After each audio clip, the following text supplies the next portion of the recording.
É professor da Faculdade de Comunicação da Universidade Federal de Juiz de Fora e atua no corpo permanente do Programa de Pós-Graduação em Comunicação.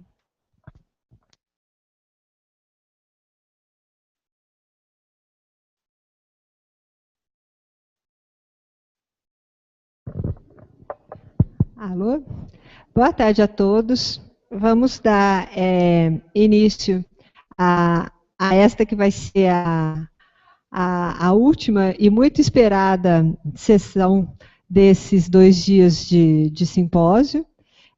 Temos aqui o professor João Ferrez, que é um professor bastante reconhecido na área da comunicação e da educação, que nos trouxe aqui como presente o último livro que ele publicou, que se chama Las Pantallas y el Cérebro Emocional, que é onde ele começa a desenvolver as ideias que ele apresentou essa manhã no minicurso, né?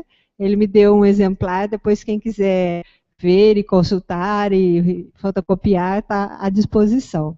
Então vamos ouvir, queria agradecer imensamente ele ter aceitado o nosso convite e vamos ouvir o que ele tem para falar para a gente essa tarde.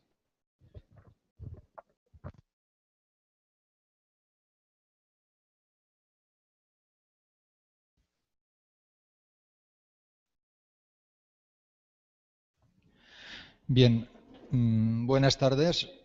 Lamento no poder compartir el idioma también con vosotros y vosotras, ¿no?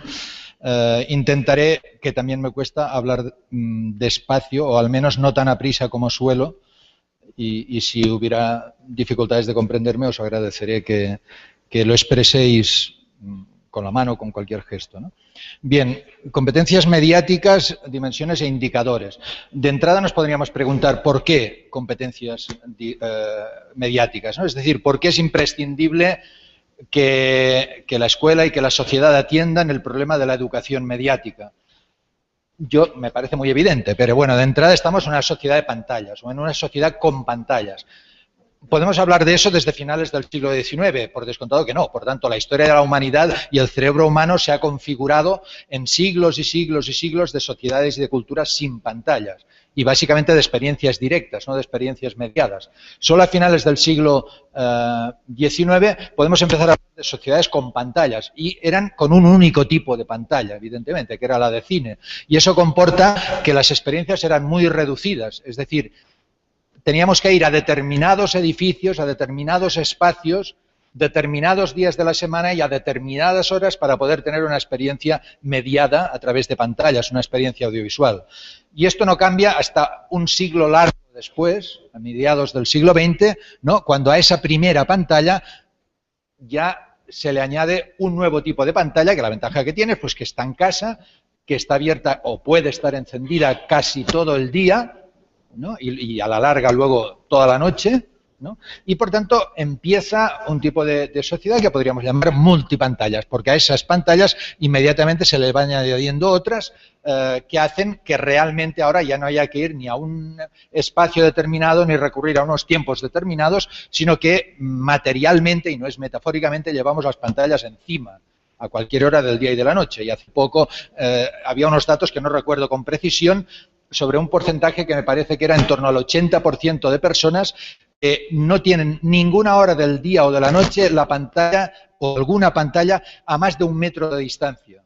Es decir, que incluso durmiendo, creo que era un 80 y pico por ciento, ¿no? Incluso durmiendo la tienen allá al lado, ¿no? Es decir, sociedad multipantallas que además, y eso es lo importante, da lugar a una enorme cantidad de nuevas prácticas comunicativas. Es decir, no es solo que tecnológicamente hay pantallas, sino que esas pantallas dan lugar, las formas más tradicionales, como era el cine, ¿no? Encuentra y busca necesariamente, ¿no? Nuevas salidas a través, por ejemplo, ¿no? Del descubrimiento de las 3D, etcétera, pero también las otras pantallas se reinventan y nos ofrecen toda clase de discursos, nos ofrecen toda clase de espectáculos, y ya no digamos los nuevos tipos de pantalla que dan lugar a una variedad enorme de prácticas comunicativas. Es decir, que desde un punto de vista simplemente cuantitativo ya estaría justificada la necesidad de educar en una sociedad de pantallas, porque las pantallas presiden hoy día la inmensa mayor parte de las experiencias, son experiencias mediadas Entonces, ¿cómo podemos desconocer esa realidad en el ambiente educativo y no preparar a los ciudadanos y ciudadanas? Pero el motivo, yo diría, va más allá, y es que esta realidad de multiplicidad de nuevas prácticas comunicativas tienen una incidencia enorme, como sabemos hoy, por la neurociencia. Es decir, la neurociencia nos dice, uno de los grandes descubrimientos de estas últimas décadas, a partir de los 90,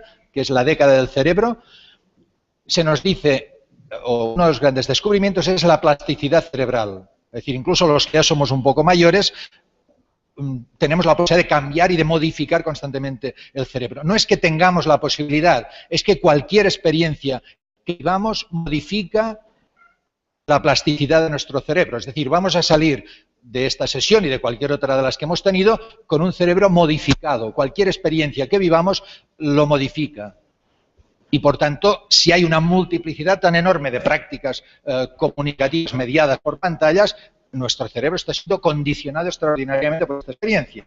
Pero incluso todavía podríamos decir más. Si toda experiencia vivida provoca la reconfiguración en el sentido de crear nuevas sinapsis, que son nuevas conexiones cerebrales, de reforzar las que ya hay, al revés, debilitar algunas de las que existen, es decir, modificación en todos estos sentidos. Pues bien, ¿de qué dependen la creación, la modificación de las sinapsis? Hoy día la neurociencia nos dice que depende de dos factores.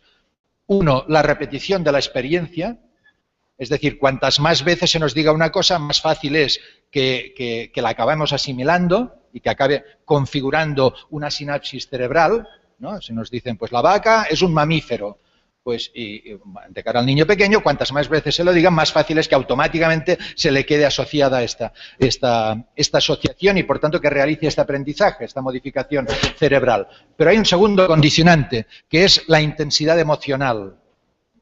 Es decir, cuanto más intensa es emocionalmente hablando es la experiencia, menos veces hace falta que se repita para que quede fijada. Y me gusta poner un ejemplo que es muy simple, pero que creo que es muy intuitivo. Si yo, por ejemplo, estoy habituado a escuchar mi música favorita y, por tanto, es una pieza musical que está asociada, como decíamos esta mañana, con el núcleo accumbens, ¿no? Con el área de la recompensa, con el área del placer o de la promesa de placer. Y yo la tengo asociada. Y, perdonad la simplicidad del ejemplo, ¿no? Pero mientras estoy escuchando esta música, de repente muere un ser querido, yo nunca más voy a poder escuchar esta música asociada al área del placer.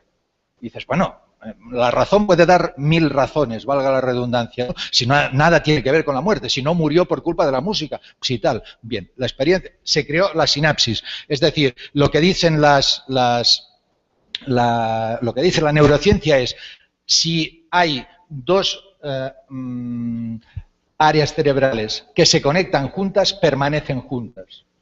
Y para que esta asociación quede fijada ampliamente, hacen falta estas dos condiciones. La repetición de la experiencia, cuantas más veces yo repita el área que procesa la palabra vaca, más el área que procesa la palabra mamífero, más se va a quedar asociada.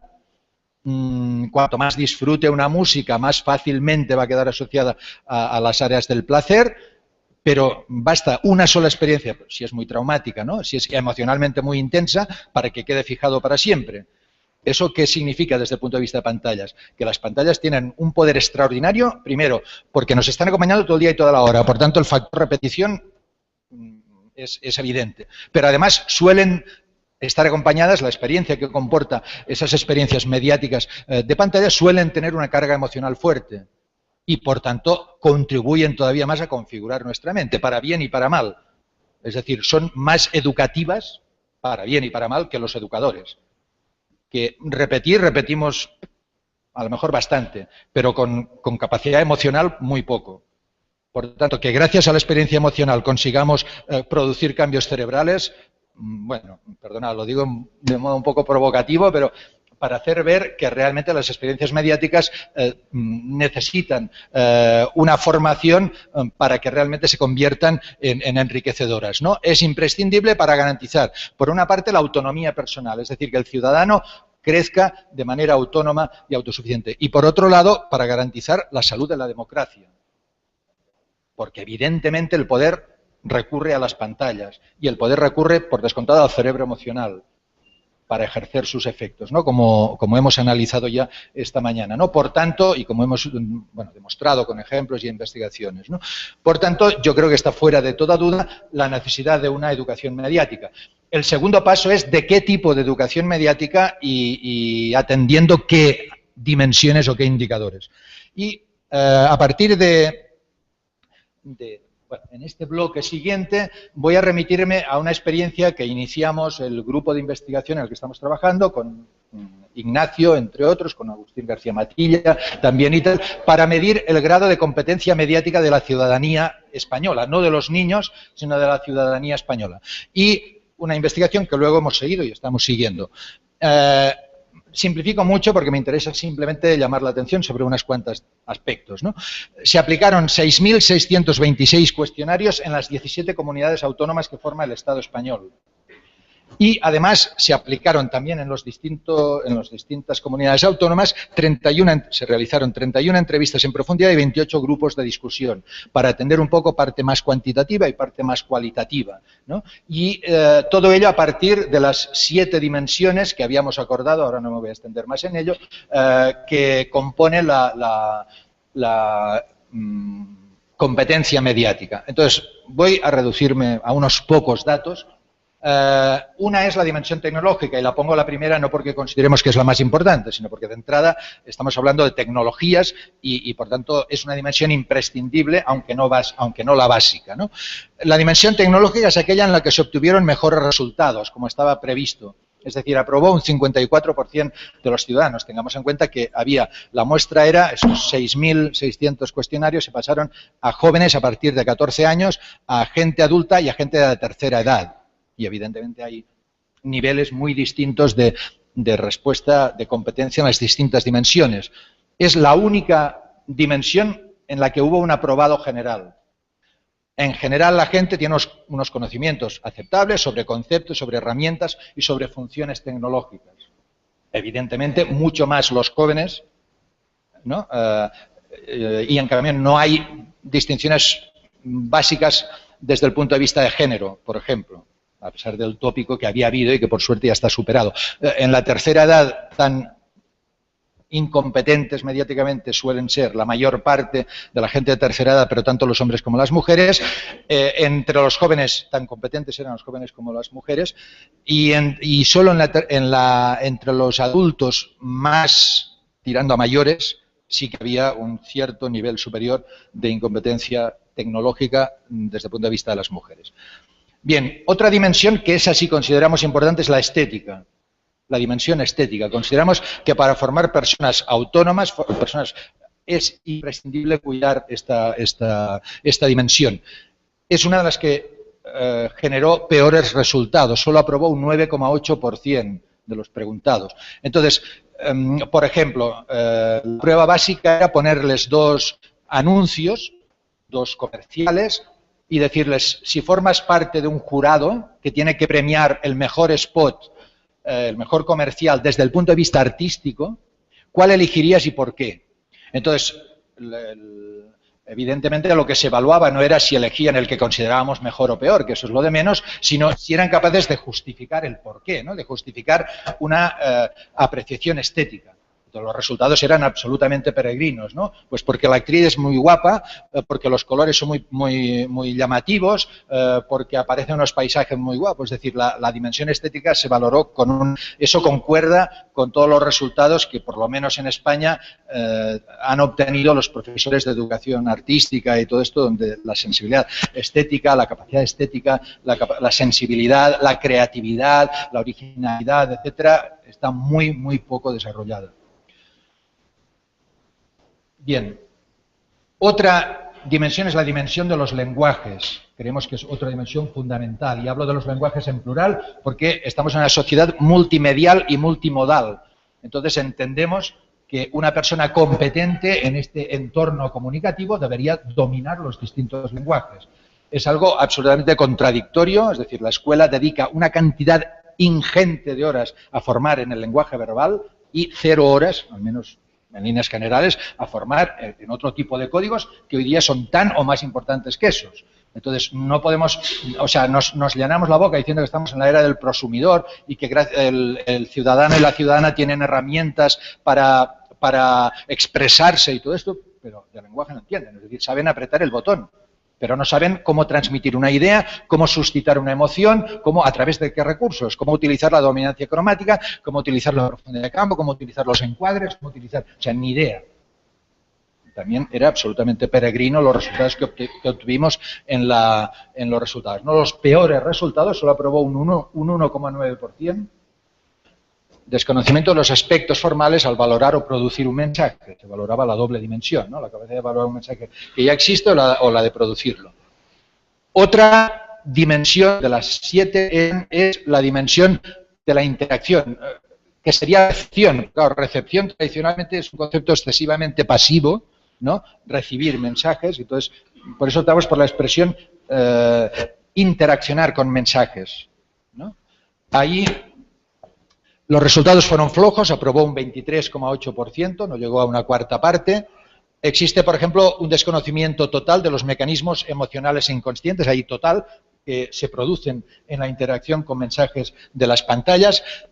Se confirmó una cosa que está súper comprobada, pero que la quisimos comprobar una vez más, que es el principio de la ilusión de invulnerabilidad, es decir, las pantallas, un 93%, ¿no? Consideran que las pantallas influyen mucho, pero a mí no. Es decir, influyen mucho a la mayoría de la gente, pero a mí no. Y eso lo pensamos la mayoría de la gente, ¿no? Con lo cual, la mayoría de la gente estamos convencidos de que no somos mayoría de la gente, ¿no? Nosotros somos distintos. Y evidentemente esa ilusión de invulnerabilidad es lo más peligroso, porque si yo estoy convencido de que yo no tengo ningún peligro, pues es donde más fácil es que me la peguen, ¿no? Que me cuelen el gol. Otra dimensión es la de la producción y difusión. Ahí los resultados vuelven a ser flojos, más que en el anterior caso, aprueba un 18,7%. Y se demuestran tanto incapacidades a nivel de conocimiento de cómo funciona la producción profesional, ¿no? Es decir, si recibimos una cantidad de mensajes institucionales, de productoras, de profesionales especializados, hay que conocer cómo y por qué funciona desde todos los puntos de vista estas productoras, me refiero, tanto desde el punto de vista técnico y estructural como al servicio de qué están y todo eso, desconocimiento total. Y luego, si yo, gracias a las nuevas herramientas, ¿no? tengo posibilidad de producir, yo me refiero a nivel amateur, personal o de pequeño colectivo, de grupo de amigos, tengo posibilidad de producir mensajes, tengo que ser capaz de conocer un poco la mecánica. Entonces, cuando se les pedía, tienes que preparar un vídeo para presentar en un concurso, ¿no? Di qué pasos vas a seguir.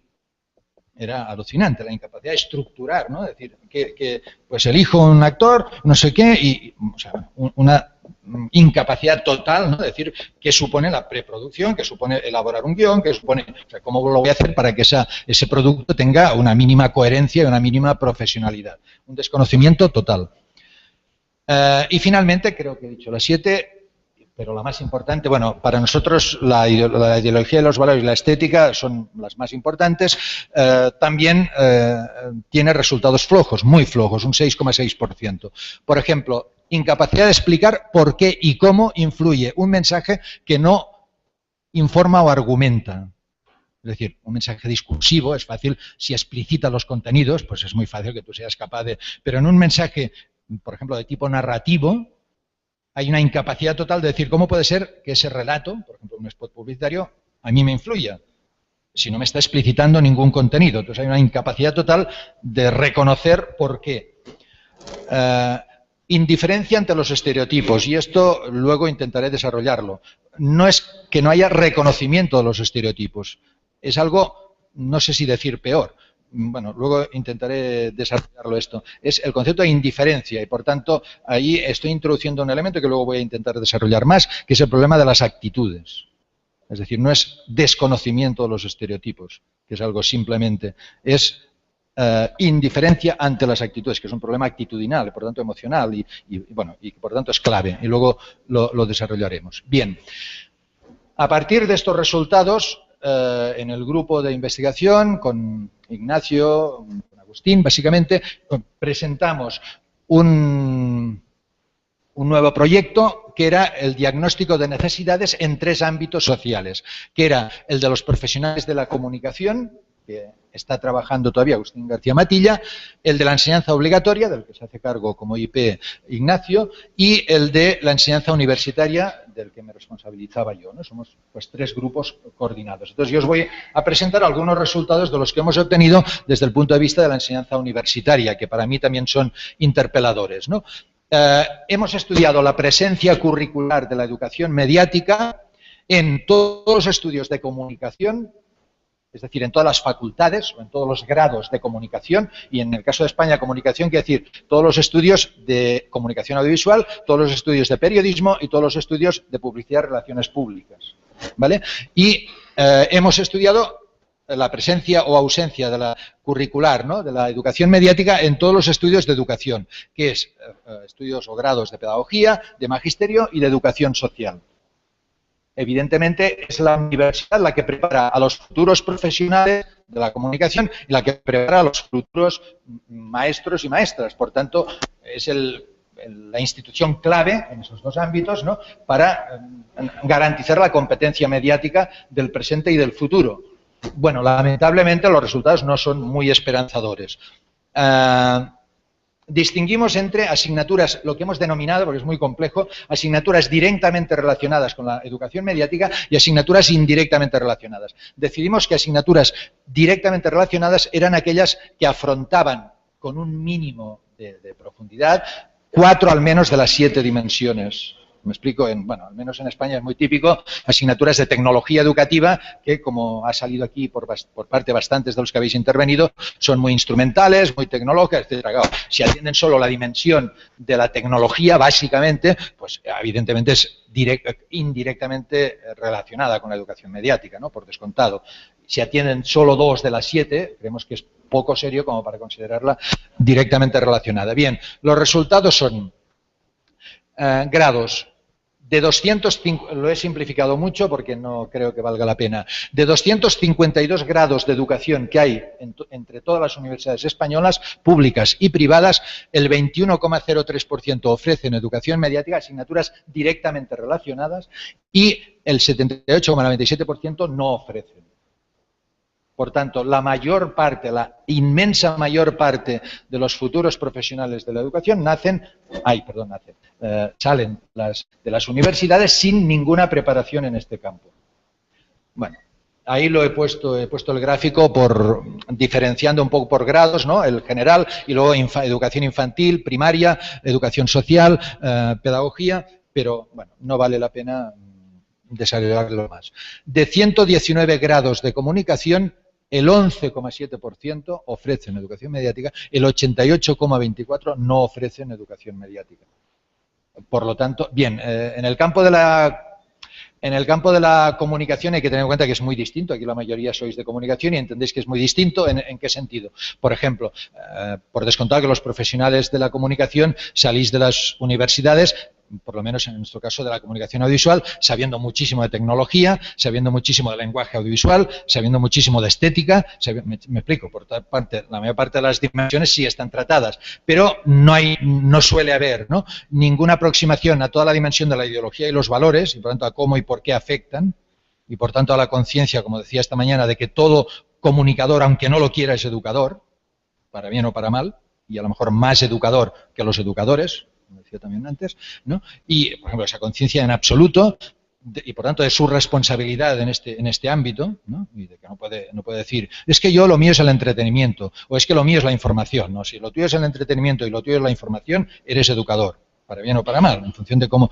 realices la tarea, ¿no? Porque estás creando ese tipo de sinapsis que decía antes, es decir, estás promoviendo experiencias emocionales que acaban creando sinapsis o que configurando el cerebro humano, ¿no?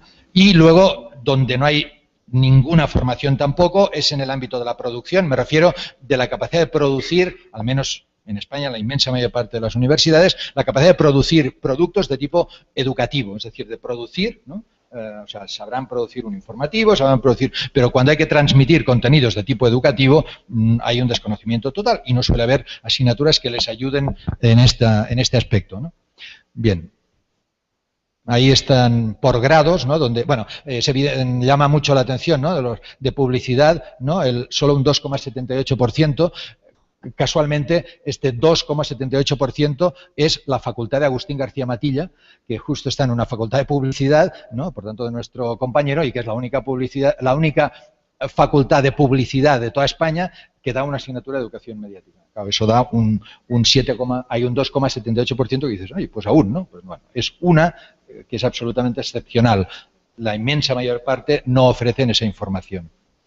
Bien, y no sé si decir, no lo preocupante, pero una cosa también un poco preocupante es, vale, y las que ofrecen asignaturas directamente relacionadas, que son esa minoría, pero las que ofrecen, ¿qué ofrecen y cómo la ofrecen? Eso también es interesante, ¿no? Por ejemplo, ¿qué dimensiones atienden y no atienden? Las dimensiones de los lenguajes. Repito que estoy hablando de ese 20 y pico o 18% que sí dan asignaturas de educación mediática.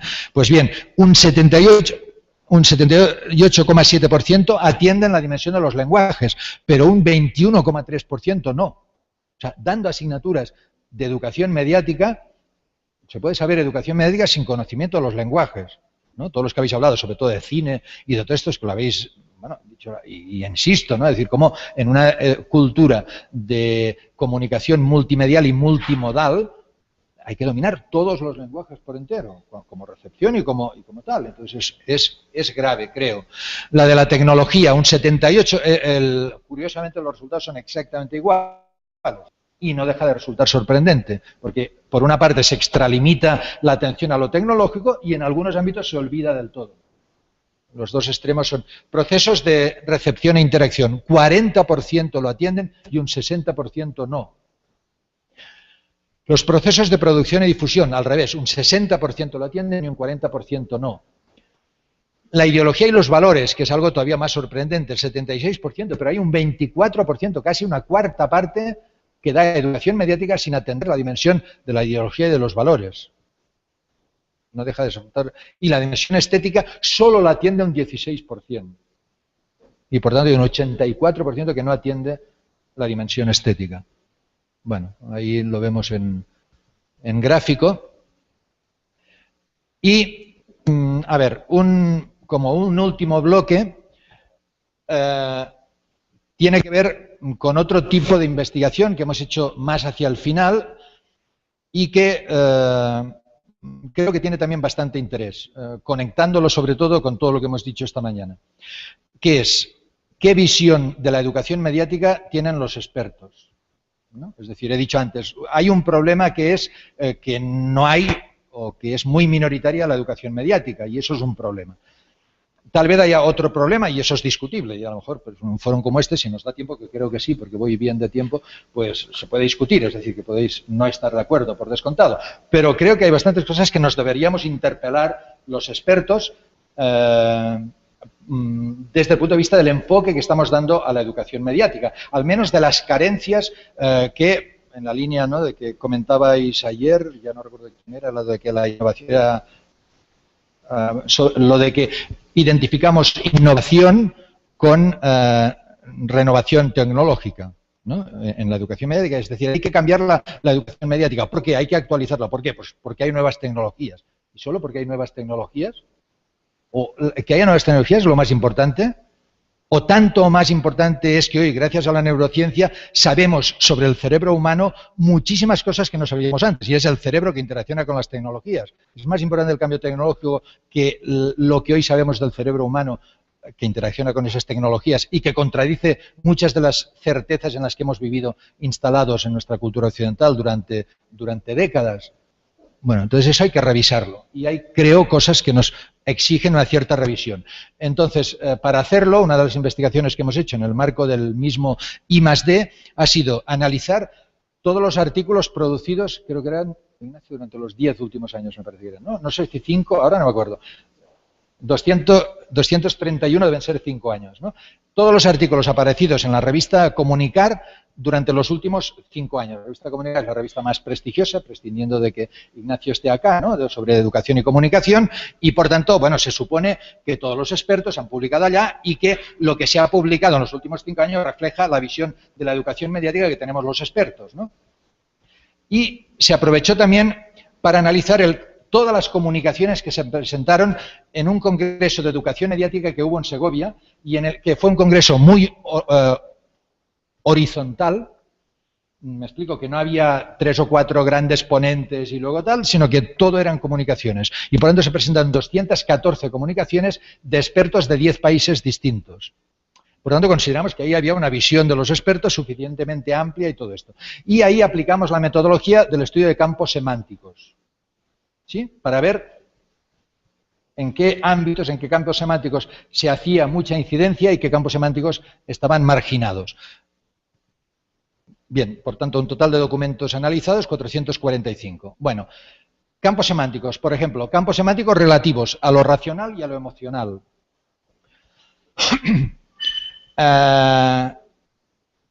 En rojo el Congreso, en azul la revista Comunicar. Por descontado, queda claro que Ignacio no tiene ninguna culpa, ¿no? Ignacio recibe los artículos que le llegan. Quiero decir que la revista no. Bien, entonces, en la revista Comunicar hay 8.126 referencias a lo cognitivo racional y 5.000... No, perdón, a ver, yo ahora me estoy... Perdonad, no, a lo cognitivo racional hay 8.126 referencias, mientras que a lo emocional hay solo 1.603. En el Congreso hay 5.471 referencias al campo de lo racional y solo 825 al campo de lo emocional. Bien, los que habéis estado esta mañana entendéis por qué esto me parece, bueno, preocupante, o me parece una carencia que llama la atención, ¿no? A partir de ahí, claro, una cosa es que se haga referencia, pero a partir de ahí, ¿cuántas referencias? ¿No? Por ejemplo, ninguna referencia en el Congreso de Comunicar en un 64,5%. Una o dos referencias en un 18,61%. Una o dos referencias es lo mismo casi que no decir nada, porque con una o dos referencias tú no estás tratando el tema de una manera mínimamente. Y más de 2 referencias, que 3 referencias tampoco es decir nada, solo en el 16,89%. En el caso del Congreso, 75,23% que ni una referencia, pero hay que añadirle un 17% que solo, o sea, menos de 2, solo 1 o 2 referencias, que es lo mismo que no tratar. Y aún fuimos demasiado generosos poniendo más de 2, porque para poder decir que se ha tratado el tema de lo emocional, yo creo que como mínimo habría que decir que aparecen 10 referencias, ¿no? 10 términos vinculados a lo emocional. No era el caso. ¿Por qué es importante? Recuerdo alguna de las citas que hemos dicho esta mañana, ¿no? Joseph Ledoux, neurobiólogo: las emociones crean una furia de actividad dedicada a un solo objetivo. Los pensamientos, a no ser que activen los mecanismos emocionales, no hacen esto. Es decir, lo que nos mueve es la emoción. Y entonces hay 2 opciones: que nos mueva la emoción sola o la razón impregnada de emoción. Pero son las 2 únicas maneras de que nos movamos. Bueno, vuelvo a citar los casos que he dicho esta mañana y tal. Por tanto, si la educación mediática mueve es porque es emocional. Perdón, si la comunicación mediática mueve es porque es emocional. Pero en cambio, en la mayor parte de los documentos que hablamos de la educación mediática no atendemos a lo emocional. Es una contradicción considerable, ¿no? Y la otra cita también de esta mañana, de John A. Lehrer: la razón sin emoción es impotente. Por tanto, no tratar la emoción, estamos haciendo una carencia muy fuerte. Otra carencia, a mi modo de ver, es las referencias a campo semántico de la información, campo semántico del entretenimiento. Los datos también son muy significativos. En Comunicar aparecen 3.768 términos vinculados al ámbito de la información y conocimiento y solo 264 términos vinculados al entretenimiento. En el Congreso, 2.980, o sea, casi 3.000 dedicados a la información y solo 350 dedicados al... Claro, esto vuelve a ser grave. ¿Por qué? Porque quien trabaja en la industria, también lo hemos visto esta mañana, quien trabaja en la industria de la persuasión, quien trabaja en la industria de la comunicación persuasiva o seductora, cada vez, y está demostrado, esta mañana he puesto alguna investigación, cada vez menos recurre a la información. Incluso en un diálogo posterior a la charla de esta mañana, ¿no? Al comentario de esta mañana con uno de vosotros, recordaba el caso de un experto en neuromarketing, uno de los más conocidos expertos en neuromarketing argentino, Néstor Braidot, que en un libro así de grueso que se titula Neuromarketing, llega a decir: si un mensaje suscita una respuesta deliberativa, aunque lleve a adherirse al producto, es un mal mensaje. No sé si me explico. Si un mensaje de marketing, mensaje publicitario, comunicativo, suscita una respuesta positiva, pero la respuesta es deliberativa, es decir, el sujeto piensa, delibera, ¿no? Valora y se adhiere al producto, es un mal mensaje. El buen mensaje no tiene que hacer pensar. Y encima, durante el libro va diciendo varias veces, todo esto lo digo al servicio del sujeto, al servicio del ciudadano. O sea, al servicio del ciudadano me dicen que lo ideal es que no piense, ¿no? O sea, es el colmo. Pero entonces, lo realmente contradictorio es que quien quiere influir está recurriendo básicamente al entretenimiento, al relato y tal. Y nosotros, las pocas veces que nos... Perdonad, intento ser provocador y soy simplista, pero las pocas veces que atendemos a la educación mediática es competencia informacional, tal, analizar, valorar informaciones y tal. No digo que no haya que hacerlo, pero es una carencia enorme polarizarlo estrictamente en esto. Porque quien influye no es eso. Entonces, si sabemos mucho clasificar y valorar y tal las informaciones, pero no tenemos ni idea de cómo influye todo aquel mensaje que no aporta informaciones explícitas, evidentemente estamos absolutamente indefensos en el nuevo entorno comunicativo, ¿no? Y ahí hay una deficiencia, creo que también fuerte, ¿no? Bueno, ahí pongo la distinción desde el punto de vista entre información y entretenimiento. Bueno, ahí tal vez ya, bueno, podemos darlo por descontado, pero el tratamiento del inconsciente en la revista Comunicar hay 4,33% de referencias al inconsciente. Perdonad el simplismo, iba a decir, y la petulancia, iba a decir, hay algún artículo mío. Quiero decir que, claro, uno tiene sus neuras y evidentemente escribe esto, pero en general es que el inconsciente, no, ni hablamos del inconsciente, ¿no? Entonces, bueno, esta mañana dábamos datos sobre la importancia que tiene el inconsciente, sobre la cantidad de información que procesa el inconsciente y que no procesa la conciencia, sobre todo esto.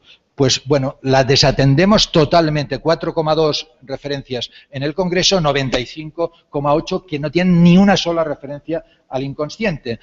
¿Por qué es grave? Ledoux dice una cosa tan sencilla como esta: la conciencia solo podrá ser entendida estudiando los procesos del inconsciente que la hacen posible. Bueno, yo, como veo unos cuantos, o bastantes, que no estaban esta mañana, me voy a permitir, y me disculparéis los que sí estabais, poner un ejemplo personal que he puesto esta mañana, ¿no? Cuando surgieron hace 20 años los polígrafos, la máquina de la verdad, ¿no? Sí, se conoce como, ¿no? Los polígrafos a máquina de la verdad, todas las personas serias, como vosotros y yo, ¿no? No los mirábamos estos programas, solo los mirábamos haciendo zapping alguna vez, ¿no? Entonces, es verdad que un día haciendo zapping, yo vi uno de esos programas, es verdad que era haciendo zapping, bueno, vi, porque había empezado hacía rato, que la mujer le estaba diciendo al marido que le engañaba y siempre con la misma, y el marido que no, y la otra que sí, y se veía que ya llevaban tiempo y aún estuvieron un rato más discutiendo, ¿no? Hasta que el presentador del programa dice, bien, vale, de discusiones, vamos a ver, polígrafo, ¿no? Y entonces mi mujer me dice, va, Joan, vamos a la cama. Y yo digo, espera un momento. Me explico. Es decir, yo soy experto en educación mediática, trabajo en eso, yo sé que todos esos programas son pornografía del sentimiento, tengo muy claro, ¿no? mi tal y tal, pero una vez he visto un rato de uno de ellos, bueno, pero ¿le engaña o no le engaña? Espera, como mínimo que sepamos si le engaña o no le engaña. Vale. Yo no puedo entender mi conciencia de verdad si no entiendo los procesos del inconsciente. Yo cognitivamente sé y definiré muy bien todos esos programas, pero hay una parte de mí que es la parte oscura o la parte, llamarle como queráis, y a la que solo puedo acceder mediante experiencias de este tipo. Descubriendo emocionalmente qué me pasa, desde todos los puntos de vista, qué me pasa cognitivamente, y digo, jo, qué programas más desgraciados, más tal, pero tengo que reconocer que hay otra parte de mí que tengo ganas de saber qué pasa. Esto es imprescindible, atender a la inconsciencia, al inconsciente, y la única manera de atender al inconsciente es atender a las experiencias emocionales que vivimos en las interacciones con pantalla. Es decir, la pantalla funciona como un espejo que pone de manifiesto partes ocultas de mí. Zalman, los juicios inconscientes no solo suceden antes que los conscientes, sino que además los orientan. Por lo tanto, no puede haber educación mediática sin atender de algún modo esta experiencia inconsciente. Bueno, ahora atiendo un poco lo que dije antes que atendería. Pensamiento crítico versus actitud crítica. Analizamos todas las veces que aparecía la palabra crítica como adjetivo. En todos estos documentos me explico que crítica era adjetivo. ¿Y era adjetivo de qué? Entonces hicimos un vaciado semántico, ¿no? Y, por ejemplo, y vimos que había toda una serie de palabras vinculando crítico a lo cognitivo y una serie de palabras que vinculaban crítico a lo actitudinal. ¿Me explico? Comprensión crítica, análisis crítico, conocimiento crítico, ¿vale? Y en cambio, actitud crítica, bueno. Entonces, la distinción la veis ahí. El 82,12% hacen referencia a lo cognitivo, pensamiento crítico, análisis crítico, tal. Solo un 17,88% a palabras vinculadas a lo actitudinal. Para mí es otra carencia y otra carencia seria que nos deberíamos plantear los profesionales de la educación mediática. ¿Por qué? La cita la he puesto por la mañana, pero en el nuevo contexto creo que la permitiréis. Donald Kalne, neurobiólogo de Estados Unidos, la diferencia esencial entre emoción y razón es que la emoción nos lleva a la acción, mientras que la razón nos lleva a elaborar conclusiones. A mí esta cita me revuelve cada vez que la veo y me cuestiona totalmente, me crea conflictos cognitivos a nivel de, como educador, porque creo que toda la escuela está pensada para sacar conclusiones y no para movilizar a nadie. Porque la escuela se mueve en lo cognitivo y la educación mediática se mueve en lo cognitivo. Y si repasamos en documentos, incluso serios y oficiales y tal, lo clave de la educación mediática es la comprensión crítica, el análisis crítico, el tal. Eso es absoluto. A ver, lo critico, valga la redundancia, por lo que tiene de carencia, de insuficiente, evidentemente, no estoy en contra del pensamiento crítico. Pero el objetivo no puede ser analizar el pensamiento crítico. Tiene que ser analizar la actitud crítica. Lo que mueve a la acción es la actitud. Entonces, en esas investigaciones que hemos hecho, hemos encontrado, sobre todo en las mesas redondas y en los grupos de discusión, la tira de ejemplos que demuestran esto. Por ejemplo, bueno, por la mañana he puesto varias investigaciones de gente que piensa una cosa, pero que se le activa otra área emocional y le produce un efecto distinto. Iría en esa línea. El pensamiento es insuficiente, el pensamiento lleva a elaborar conclusiones, pero lo que nos mueve es la acción. Recordad, entre otras cosas, las investigaciones que hemos dicho sobre tarjetas de crédito. Todo el mundo sabe que gasta lo mismo, pero hay que gasta en el sentido de que el dinero que pierde es el mismo pagando en efectivo que en tarjeta de crédito. Pero está más que demostrado que gastamos más. ¿Por qué? Porque lo que mueve a la acción es la emoción, no el pensamiento. Y la emoción nos hace sentir menos que gastamos. No lo sentimos porque no lo palpamos, no vemos que el dinero se va. Entonces, lo que mueve es la emoción, es la actitud, no el conocimiento. El conocimiento es insuficiente, absolutamente insuficiente. Entonces, gente que te decía, yo ya sé que el programa Sálvame, que es un programa de telebasura que tiene un gran éxito en las tardes españolas, en una cadena privada, yo ya sé que el programa Sálvame es una porquería, pero me río mucho viéndolo. Ah, pues ya está, esa persona ya está educada mediáticamente, porque ya comprende, me explico, y evalúa ese programa como tal.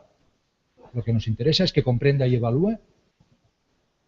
Yo ya sé que haciendo zapping continuamente adquiero un conocimiento, estoy diciendo citas prácticamente textuales, que haciendo zapping continuamente o yendo con el ratón continuamente en Internet, estoy teniendo un conocimiento parcializado y tal, pero soy incapaz de hacerlo de otro modo. Esa persona es competente mediáticamente, ya sabe, ya entiende, es crítica con el zapping, es crítica con el tal, pero lo hace. O una persona que dice que le molesta muchísimo el tratamiento del cuerpo de la mujer en la publicidad, que todo esto. Y luego le poníamos, que era uno de los ejercicios que hacíamos, ¿no? un spot de Corolla, del coche Corolla, donde salía una mujer, y cuando dices, ¿qué has sentido? Ostras, envidia y ganas de ser como ella, que todo el mundo te mira. Vale. Una cosa es que a ti te moleste el estereotipo de la mujer, pero otra es que cuando ves a la mujer, a esa mujer tan atractiva, digas, ostras, la reacción que me ha salido es de querer ser como ella y de envidia porque todo el mundo la miraba y porque todo eso. El pensamiento es absolutamente insuficiente. Yo creo que el objetivo de la educación mediática es formar actitudes críticas, o debería ser formar actitudes críticas, y que el pensamiento es solo un vehículo para llegar a la actitud. Y por último, dimensiones de actitud crítica. Fijaros cómo la actitud crítica, no, por último, nos quedan dos o tres detalles. Fijaros cómo la actitud crítica va muy vinculada a la ideología y los valores, que está muy bien, pero ¿por qué no actitud crítica ante lo estético? ¿Por qué no actitud crítica ante los lenguajes? ¿Por qué no actitud crítica ante la producción? No sé si me explico, ¿no? Es decir, creo que también hay que cubrir estas carencias, ¿no? Y luego otra cosa interesante, ¿autocrítica o heterocrítica? Es decir, cuando hablamos de educación mediática y que hay que ser críticos y hay que ser muy reflexivos y muy críticos, siempre estamos hablando de ante los productos. ¿Por qué? Ante los productos. Es decir, el ejemplo que he puesto antes del polígrafo, ¿no?, de la máquina de la verdad, es una demostración perfecta de que yo tengo que ser crítico conmigo mismo, tanto o más que ante los productos. En cambio, siempre que había datos para poder confirmarlo, porque a veces no se podía, hay un 97,04% de veces en las que se incorpora la palabra crítica referida a productos. La educación mediática tiene que aprender a criticar productos. Y solo un 2,96% que incorporan, no digo que digan que no hay que analizar productos, sino que incorporan al sujeto. Yo creo que la educación mediática tiene que analizar interacciones entre un producto y una persona, y dentro de la persona interacciones entre lo consciente y lo inconsciente, entre lo racional y lo emotivo, etcétera, etcétera. Tiene que analizar interacciones. En la era de las sinergias, ¿no?, pues hay que cubrir todas las sinergias y también estas, y hay que verlo desde un punto de vista sinérgico. Bien, concluyo con una cita de Umberto Eco, que tiene muchísimos años y que todos hemos utilizado la tira de veces, ¿no?, que es de los años 70 ya, que dice: la civilización democrática se salvará únicamente si hace de la imagen una provocación a la reflexión crítica, no una invitación a la hipnosis. Tal vez hoy lo que no hubiera pensado en su momento Umberto Eco es que esa reflexión crítica no tiene que estar polarizada en lo racional, ¿no?, sino tiene que cubrir también lo emocional, lo inconsciente, a nosotros mismos, no solo criticar las obras, etcétera, de cara a conseguir eso que decíamos antes, ¿no?, que es la autonomía personal y la salvación de la democracia. Ya está. Obrigado.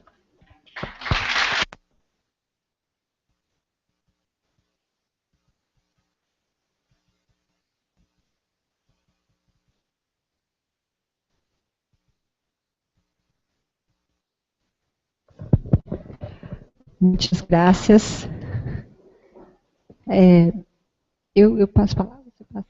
Não. Vamos então abrir para as perguntas. Temos aqui ainda um tempinho e acho que vocês devem querer perguntar alguma coisa, será?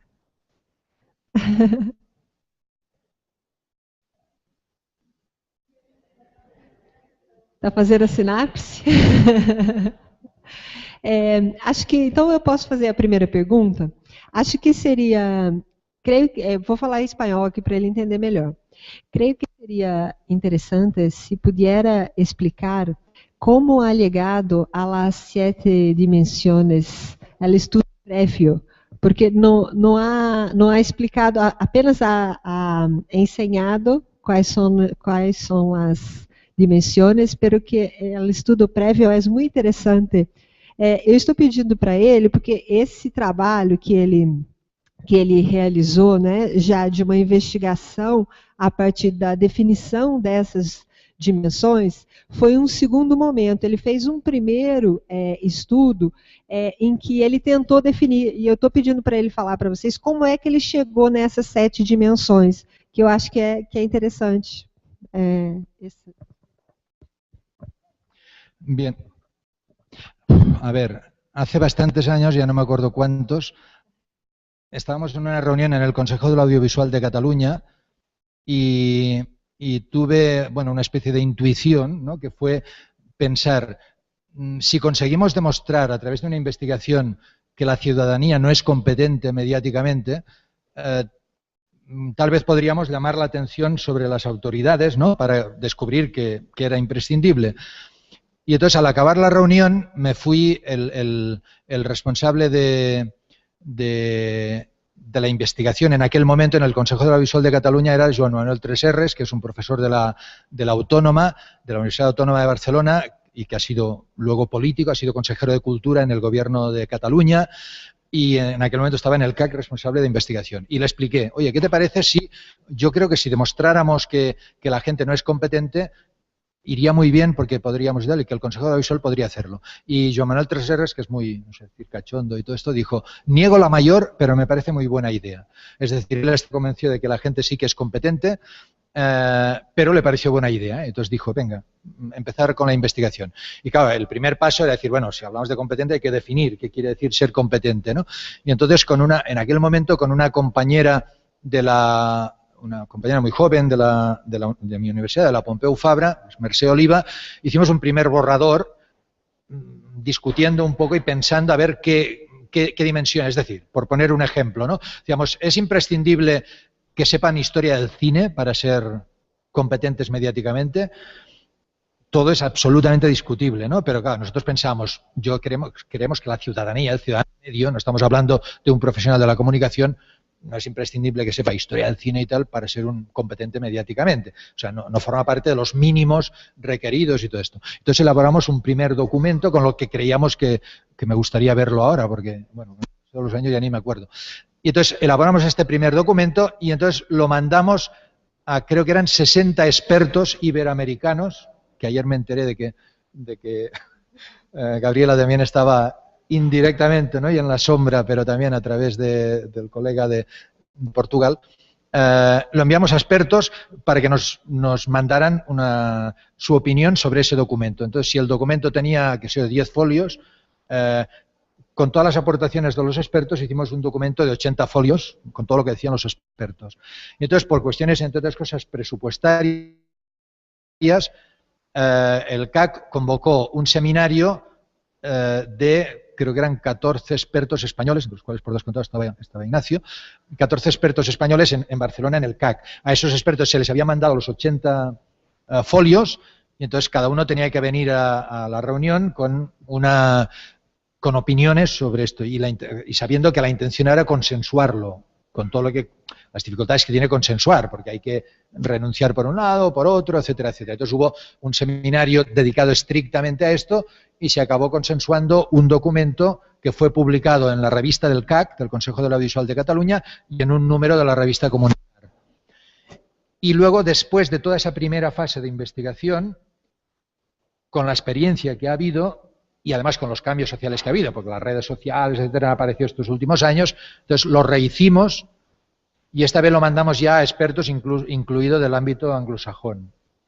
Y el proceso ha sido, bueno, similar, pero sin el encuentro final de expertos. Es decir, el que apareció en la revista, creo que es en el número 38, creo, de la revista Comunicar, y que está firmado por Pistitelli, Alejandro Pistitelli y yo, el proceso ya fue simplemente esto. Aportamos nuevas, mandamos a expertos, esta vez también anglosajones, y redactamos un documento intentando actualizar todo lo que había. Creio que é interessante chamar a atenção para isso, porque, na verdade, essa é a metodologia que está sendo proposta para nossa rede trabalhar, né? Então, os nossos projetos vão partir dessa metodologia que o João escreveu sobre as competências midiáticas, né? Por isso, esse interesse também. Vou passar a palavra para a Mônica. Queria agradecer, né, por ter trazido os dados ali, né, já que você analisou, e o quanto a gente ainda tem que, né, se debruçar sobre isso para pensar, né, a pesquisa aqui. Mas eu gostaria de saber se você poderia explicar um pouquinho mais os processos, a partir do que a neurociência e a educação também tem trabalhado nos processos de aprendizagem, a importância da repetição, né, junto com a questão também do modelo, ou até mesmo do ensaio e erro, né, que são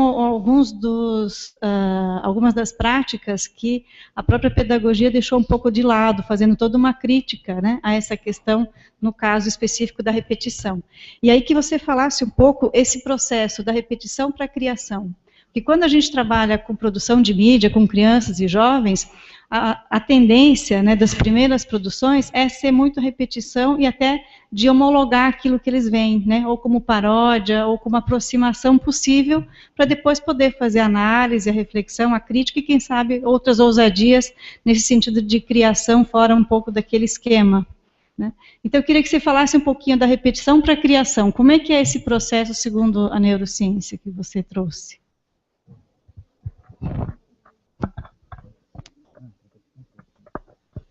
A ver, claro, son temas complejos. Se me ocurre, sí, no, a ver, se me ocurre sobre, sobre neurociencia y aprendizaje se me ocurren dos cosas. Vinculada al aspecto de la repetición, se me ocurre una reflexión y un comentario que he hecho esta mañana, ¿no? Poniendo un ejemplo que sale bastantes veces hablando con educadores, que es, por ejemplo, los jóvenes están en la sociedad del zapping, de la prisa, del corte, de lo breve, de lo tal, y claro, la escuela no puede ir así, la escuela necesita profundizar en los temas, necesita tal, ¿no? Y alguna vez me había salido, o sea, utilizo mucho ese ejemplo que me salió una vez espontáneo y creo que un profesor de matemáticas que decía, a ver, estamos hablando de adaptarnos a la cultura del zapping, ¿no? Y entonces, claro, la cultura del zapping es vamos a introducir cambios y vamos a tal y a establecer un ritmo rápido y tal, pero la escuela no puede introducir un ritmo rápido para asimilar y ser capaz de interiorizar y de aplicar un concepto matemático, por ejemplo, hace falta estar media hora haciendo problemas, haciendo prácticas, ¿no? Y no puedes decir, no, como estamos en la época del zapping vamos a hacer solo 3 minutos. Vale. Entonces, ¿cómo se puede compaginar esto? Pues dices, vale, hacen problemas. Primero, coger la libreta, pum, y hacen un problema. Ahora vamos a ponernos de pie y en grupos hacemos este otro problema, pum, y hacemos en grupo. Ahora salto a la pizarra y hacemos un problema, pum. No sé si me explico. Es decir, ahora nos ponéis de 2 en 2 y hacéis otro problema. Entonces, hemos estado haciendo media hora de problemas, pero hemos estado cambiando cada 2 o 3 minutos. No sé si me explico. Me parece una forma intuitiva de decir, bueno, hay que encontrar formas de compaginar las dos cosas, formas de equilibrio o de síntesis o de convergencia, ¿no? Es decir, hay que adaptarse y al mismo tiempo sin perder la esencia, ¿no? Y por otro lado, evidentemente, uno de los grandes secretos, y pienso que eso ahí estamos fallando enormemente, es el de lo emocional. Es decir, fíjate que en todo proceso de aprendizaje hace falta que algo llame la atención, ¿no? O sea, que yo atienda un tema porque me interesa. Hace falta que yo comprenda este tema. Hace falta que lo memorice y hace falta que lo sepa llevar o ese contenido, que lo memorice y que sepa transferirlo, que sepa llevarlo a la práctica. Pues es que la emoción es clave en todos los factores. O sea, a mí me llama más la atención lo que más me emociona, esto es evidente, ¿no? Y el alumno que está en clase y está enamorado pasa olímpicamente de la clase porque su objeto de emoción es más potente que lo que le puede decir el profesor o la profesora de física, ¿no? ¿Me explico? Por tanto, lo que llama la atención es aquello que más emociona. Por otro lado, la memorización está absolutamente asociada y además la memorización se produce, bueno, además son paradojas, no me quiero enrollar demasiado, pero la emoción, el proceso de memorización está en el sistema límbico, en el área justo de lo emocional. Y además, un componente fundamental de los procesos de memorización se produce durante el sueño REM. Cuando es el inconsciente y lo emocional tienen un peso fundamental en el aprendizaje. Y además, bueno, y el ejemplo que he puesto antes de la música, ¿no? Indica que cuanto más potente es la emoción, más interiorizado queda la experiencia, o queda el recuerdo, o queda tal, ¿no? Por otro lado, la comprensión. Comprendemos más aquello que más amamos. Eso está fuera también de toda duda. Y la cita de Donald Calne, lo que nos mueve a la acción es lo que nos emociona, no lo que, ¿no?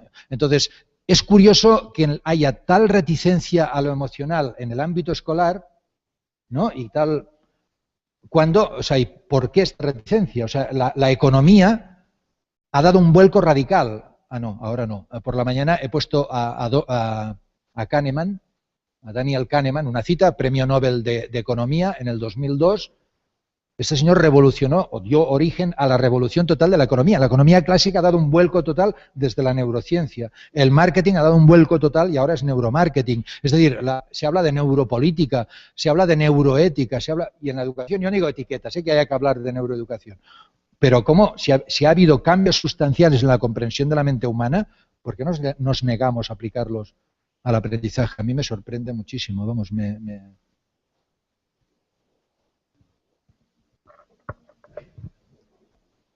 ¿Alguma outra pergunta?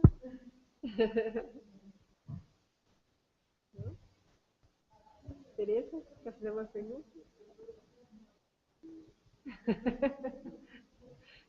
Todos se querem pensar. Xaxão, quer fazer uma pergunta?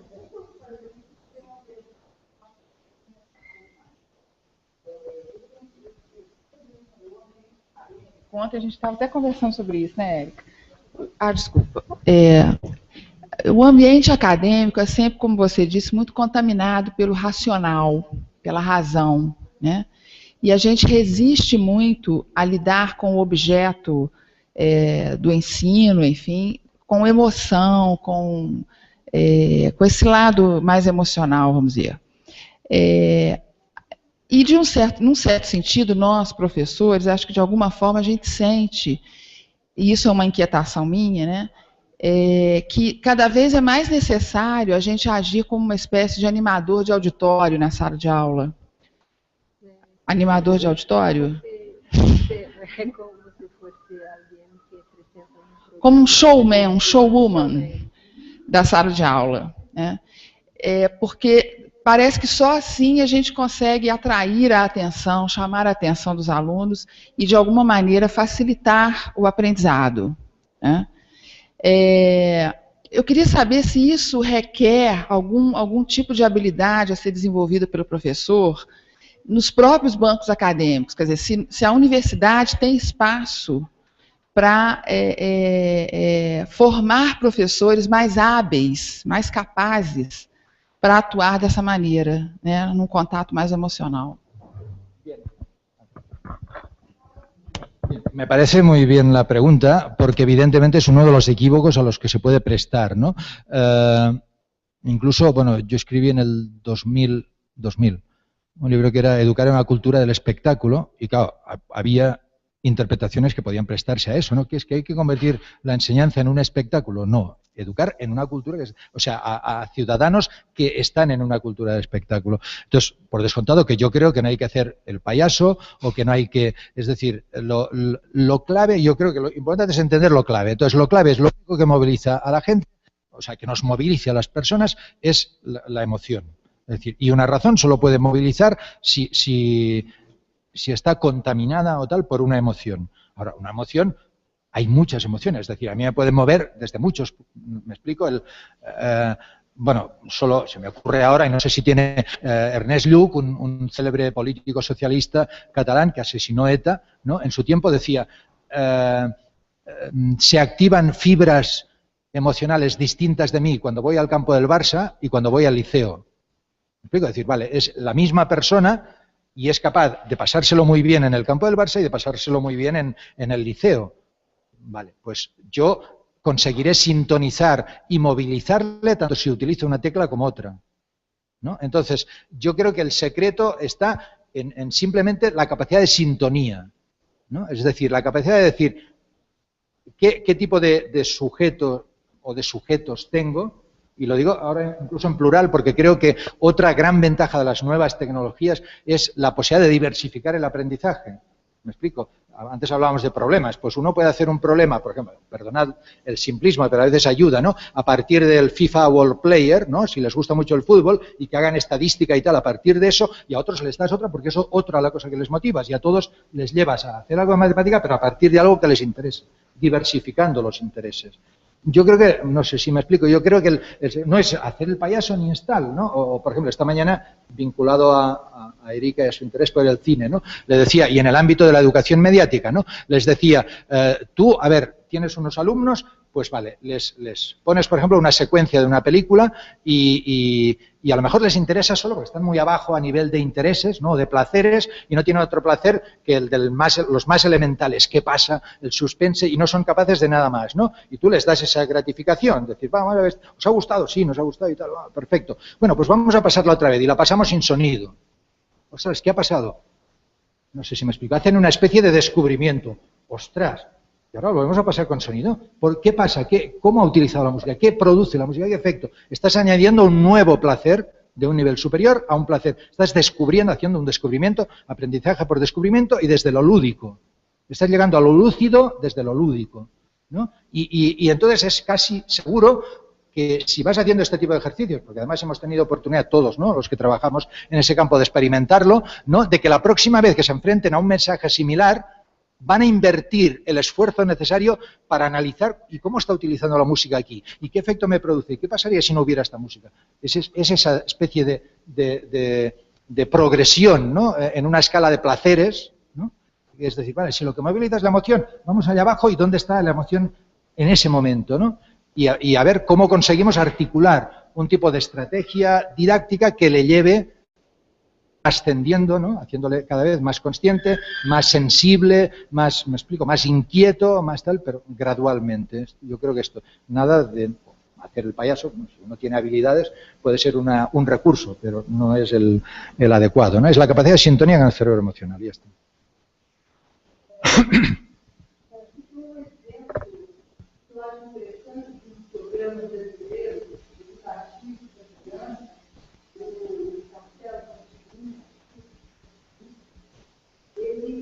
A premissa dramática, que vai dar origem a uma série de programas para crianças, até 7 anos, era o fato do personagem principal, o menino, ele tinha 300 anos, então nenhuma escola o aceitava, porque ele estava fora da faixa etária.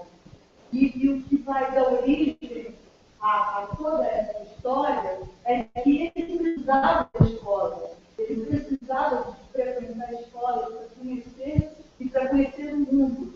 Então, assim, ele tinha um desejo que ele passava em toda a série, assim, um desejo, a necessidade de escola. E a escola como um desejo. Então, uma coisa que eu vi nesse programa, um pouco essa articulação, essa tentativa de certa forma, né? Superar um pouco a coisa dessa separação, né? E principalmente em relação à escola. A escola é só o racional, a televisão é só a emoção, o entretenimiento, né? Sí, sí. Creo que por suerte cada vez vamos teniendo más ejemplos, bueno, y en realidad ejemplos que habéis presentado hoy, ejemplos que presentasteis ayer, yo creo que en el fondo si analizamos todas las experiencias de las que estamos satisfechos cumplen esos parámetros, es decir, responden a estos parámetros, ¿no? De implicación emocional del niño y de progresión a partir de ahí, ¿no? Pues yo creo que esa es la línea. Professor, nos ambientes de aprendizagem, ao tentar reunir essa questão do emocional com o racional, o professor deve se preocupar com os diferentes tipos de memorização que existem. Por exemplo, há aluno que tem uma memorização mais auditiva, outro mais visual. Na hora de estruturar esse pensamento, da preocupação com os minutos em que se consegue prender a atenção, né, de um aluno, a gente deve tentar também pensar em considerar esses diferentes tipos de memorização, de aprendizagem?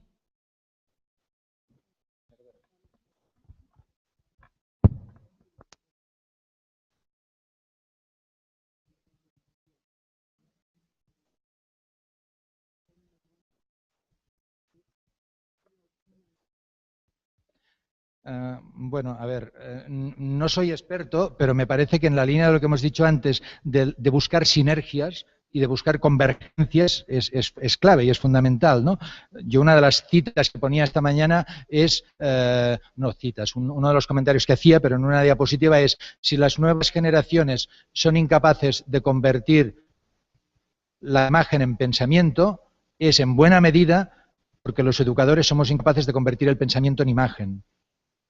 No sé si me explico. Es decir, estamos creando ámbitos compartimentados, ¿no? Ámbitos donde toca lo racional y ámbitos donde toca lo emocional. Ámbitos donde toca lo abstracto y ámbitos donde toca lo concreto. ¿Por qué no creamos sinergias? O sea, ¿por qué no aprendemos a convertir el pensamiento en imagen para que luego aprendan a convertir la imagen en pensamiento? Entonces, todo este tipo de sinergias, ¿no? De potenciar lo emotivo, perdón, de potenciar lo visual, de potenciar lo auditivo, de potenciar... Porque además, cuanto más diversifiquemos y más integremos, como hay inteligencias distintas y sensibilidades distintas, alguien se aprovechará más de una línea y de un tipo de sentido, de un tipo de inteligencia, otro se aprovechará de otra. Es decir, yo creo que esa fuerza integradora es ideal, ¿no? Es decir, yo creo que uno de los grandes beneficios del nuevo entorno comunicativo es precisamente esa posibilidad integradora.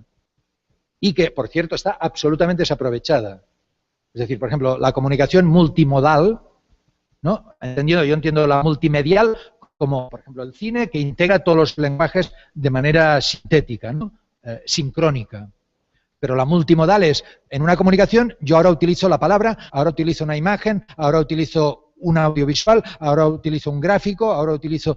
Y me preocupo que, en función del tipo de contenido, utilizo la forma de expresión más adecuada.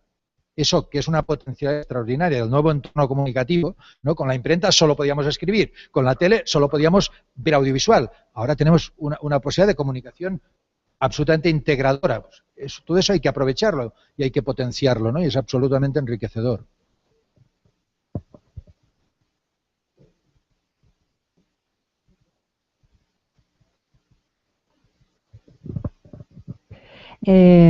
Bem, vamos encerrar essa mesa, mas antes de encerrar, eu queria aqui fazer um apelo, que é o seguinte, para o dia de amanhã. O dia de amanhã nós vamos ter, na parte da manhã, o curso do professor Aguaded. Para esse curso, como eu disse, as pessoas devem ter recebido a confirmação, né, da inscrição e devem trazer o seu computador pessoal ou pelo menos em duplas para poder participar do curso. Dependendo de como for, a gente ainda consegue que mais alguns alunos participem, mas eu não sei, eu tenho que tentar convencer o Inácio a aceitar mais gente, tá? E aí, podem vir todos, Inácio? Ele está dizendo que pode vir todos. E aí, qual é, então, esse apelo que eu estava dizendo? A nossa ideia é a seguinte, depois do minicurso do professor Ferrez e do minicurso do professor Aguaded, amanhã à tarde, no Compesc, a gente vai ter 2 grupos de trabalho, cujos temas são os temas dos minicursos. Então, o que eu propus para os professores é a gente fazer um grande debate.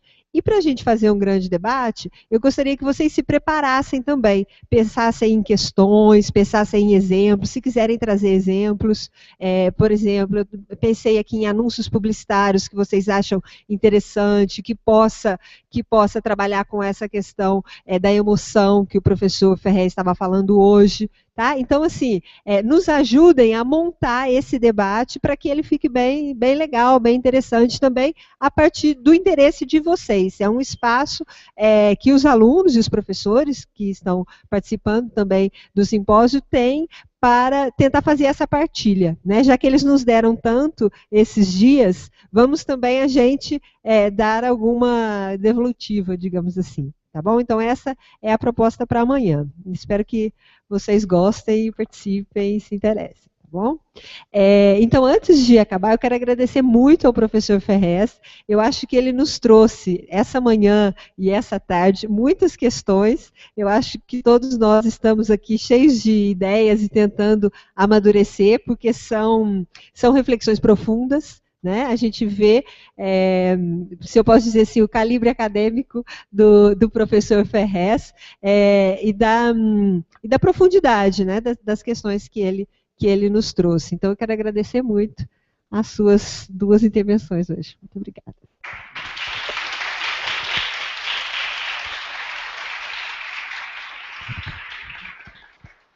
Agradecemos a participação do professor João Ferrez e da professora Gabriela Borges. Agradecemos a presença de todos no segundo dia do Simpósio Internacional de Literacia Midiática.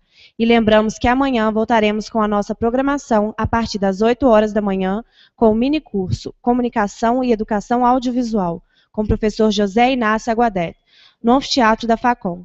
Lembramos que toda a programação pode ser consultada pelo site do simpósio no endereço simposioliteraciamediatica.wordpress.com. Esperamos a presença de todos. Tenham uma boa noite.